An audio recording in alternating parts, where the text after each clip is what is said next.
Anong unang name ng organization ng IT dito sa PUP San Pedro? Nabuo yung IT ng 2006, then ang pangalan niya dati is SPECS. Ang ibig sabihin ay Students Proficient in Electronics and Communication System. From SPECS, napalitan ang pangalan ng IT organization ng Explicit, which means Explorers in Communication and Information Technology noong 2008.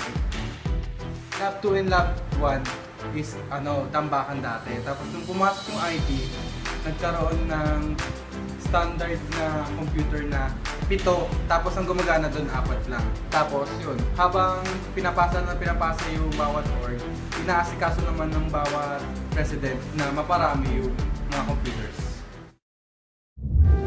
Gusto mo makakita ng Superman?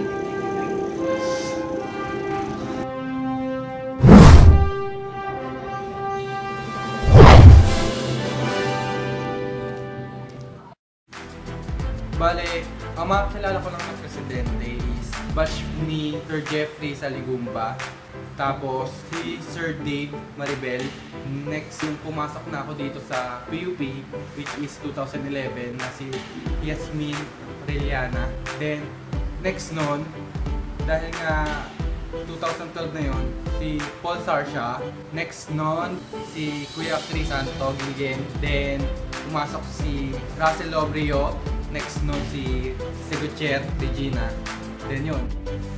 Bale, ilan sa mga programs na nagawa at gagawin namin is pagre-renew ng website ng PUP San Pedro, which is www.pupsanpedro.info. Then, paggamit muli ng cubicle sa office ng Explicit at lahat ng transaction, mga pangangailangan ng bawat may kailangan sa Explicit is dun na mangyayari. So, hindi na kami tatanggap ng mga transaction sa tech office at lahat ng gawain is sa org office na.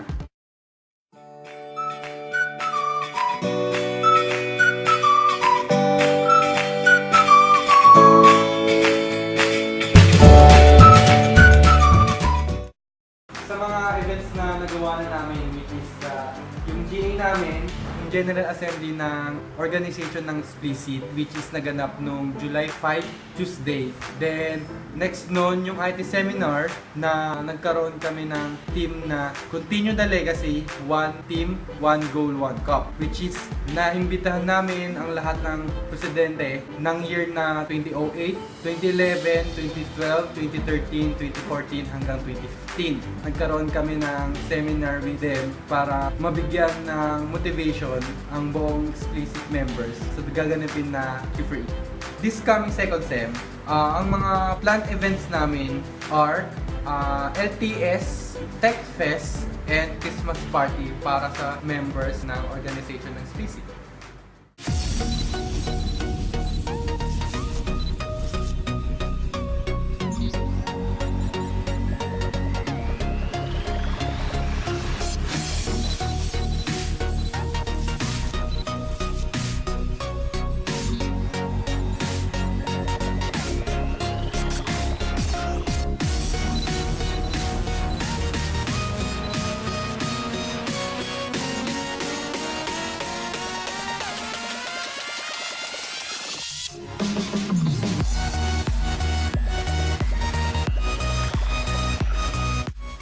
Wait, Ano, game na ba?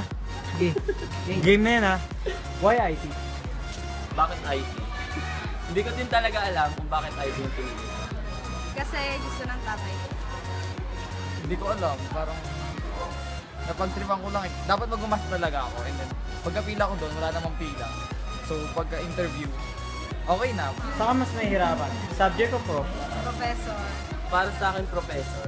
Kasi yung subject, mabilis matutunan. Kaya lang minsan kasi nagka-conflict sa professor kapag dating sa akin. Sa subject, syempre, kasi yung ibang subject madadali lang. Kahit yung professor mo, mahigpit. Hindi ka tulad pag programming, di ba? Ang mga professor mo na mababait naman, pero ang hirap pa rin niyang gawin. Kasi, ayun nga, andun pa rin yung challenge ng programming siya. Kaysa dun sa mga subject na terminologies lang yung iniisip mo.